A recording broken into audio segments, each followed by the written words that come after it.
ఈ ఫార్ములా కేసులో కేటీఆర్ విచారణకు గవర్నర్ ఆమోదించినట్టుగా తెలుస్తోంది. సో ఈ ఫార్ములా కేసులో కేటీఆర్ ను విచారించడానికి పూర్తిగా గవర్నర్ ఆమోదమైతే లభించింది.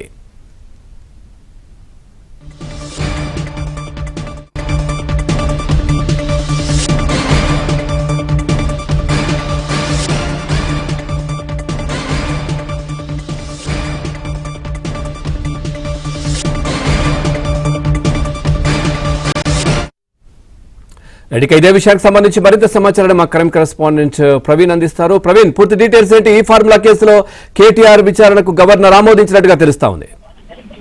ప్రస్తుతమైతే మాత్రం కేటీఆర్ ఈ ఫార్ములా కేసులో కీలక నిందితుడిగా ఉన్నాడు, A1 నిందితుడిగా ఉన్నాడు. ఈ కేసులో ఇప్పటికే గవర్నర్ ఆమోదం కోసం గతంలోనే రాష్ట్ర ప్రభుత్వం లేఖ పంపింది. గవర్నర్ ఆమోదం పొందిన తర్వాత ఈ కేసులో పూర్తి స్థాయి విచారణ కావచ్చు.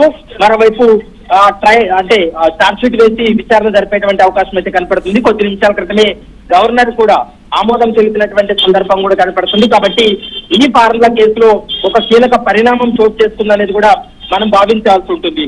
ఈ కేసులో ఇప్పటికే సుదీర్ఘంగా 3 సార్లు కేటీఆర్ ను విచారణ జరిపి స్టేట్మెంట్ రికార్డ్ చేయడం జరిగింది. ఈ కేసులో ఇప్పటికే సాక్షి ఇచ్చినటువంటి స్టేట్మెంట్ ఆధారంగా చేసుకుని పూర్తి స్థాయి ఏసీబీ కూడా విచారణ జరిపినటువంటి సందర్భం కూడా కనపడింది. కాబట్టి ఈ కేసుకు సంబంధించి మరికొన్ని కీలక అంశాలు కూడా బయటపడేటువంటి అవకాశం ఉంటుంది. ఇప్పటికే సుదీర్ఘంగా విచారించినటువంటి ఏసీబీ అధికారులు ఈ ఫార్ములా కేసుకు సంబంధించి కూడా ఇప్పటికే ఛార్జ్ షీట్ వేయడానికి సిద్ధంగా ఉన్నారు. గవర్నర్ అనుమతి పొందారు కాబట్టి గవర్నర్ అనుమతి ఇవ్వడంతో ఈ కేసులో ట్రయల్ కొనసాగేటువంటి అవకాశం అయితే కనపడుతుంది. అవసరం అనుకుంటే మరోసారి కేటీఆర్ను కూడా విచారణ జరిపి స్టేట్మెంట్ రికార్డ్ చేసేటువంటి అవకాశం అయితే స్పష్టంగా కనపడుతుంది. మరోవైపు ఈ కేసులో ఇప్పటి వరకు కేటీఆర్ అరెస్ట్ అవ్వలేదు. ఇప్పుడు గవర్నర్ అనుమతి తర్వాత కేటీఆర్ను అరెస్ట్ చేయబోతున్నారా, నెక్స్ట్ స్టెప్ ఏసీబీ ఏం చేయబోతుందా అనేది మాత్రం చూడాల్సినటువంటి అవసరం అయితే ఎంతైనా ఉంది. ఎందుకంటే గత కొద్ది రోజులుగా గవర్నర్ వద్ద ఈ ఫార్ములా కేసుకు సంబంధించి గవర్నర్ వద్ద ఫైల్ పెండింగ్ ఉంది.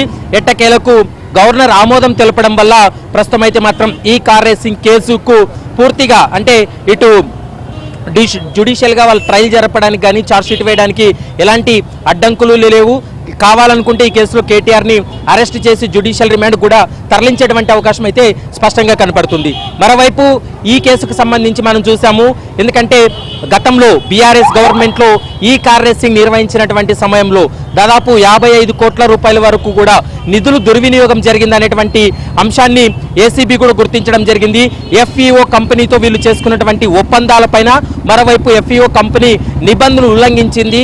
మరోవైపు వాళ్ళ ఎఫ్ఈఓ కంపెనీకు నగదు ఏదైతే బదిలీ చేశారో ఆ బదిలీ చేసినటువంటి నగదుకు సంబంధించి ఆర్థిక శాఖ నుంచి ఎలాంటి నిర్ణయాలు తీసుకోలేదు. ఆర్థిక శాఖ నుంచి క్లియరెన్స్ లేదు, ఆర్బీఐ నుంచి క్లియరెన్స్ లేదు.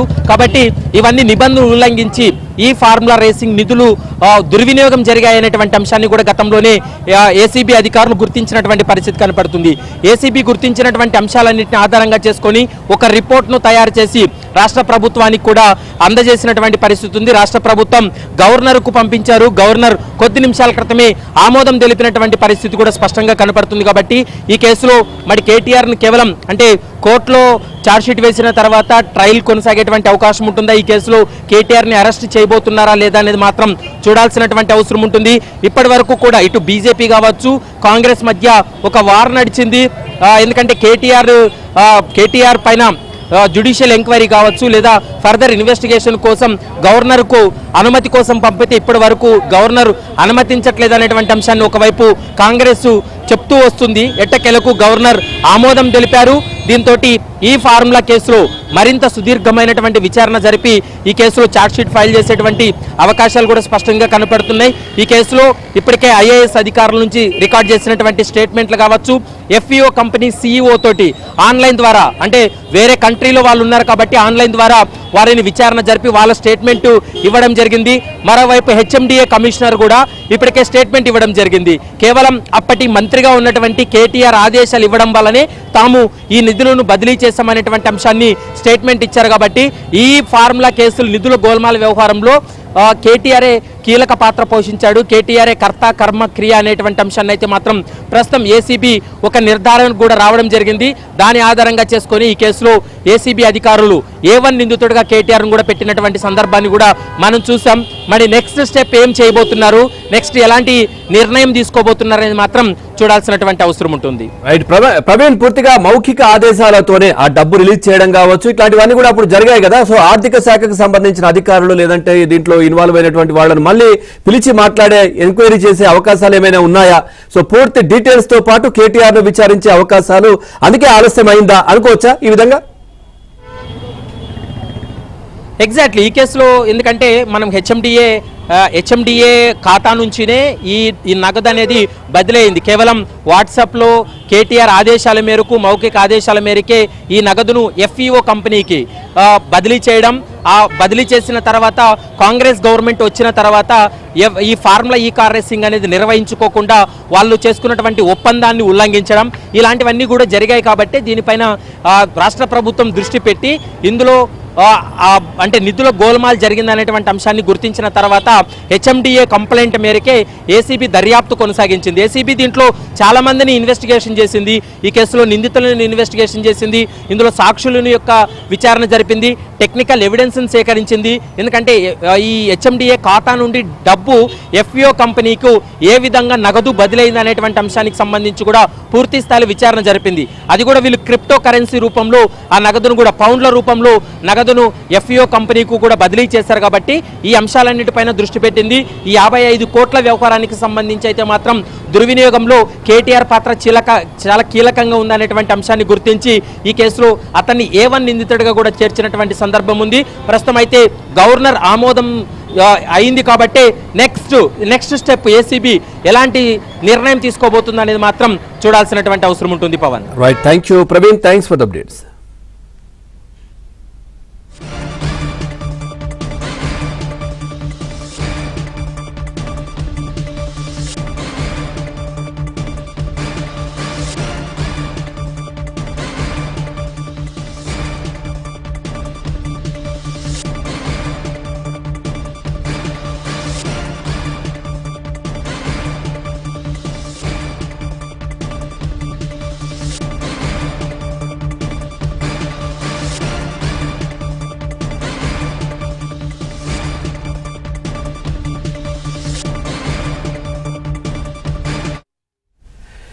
ఫార్ములా రేసు కేసులో కేటీఆర్ విచారణకు గవర్నర్ ఆమోదం తెలిపింది. కేటీఆర్ ప్రజాప్రతినిధిగా ఉండడంతో విచారించేందుకు గవర్నర్ అనుమతి కోరుతూ కొద్ది రోజుల క్రితం ప్రభుత్వం లేఖ రాసింది. దీనిపై గవర్నర్ అనుమతిచ్చారు.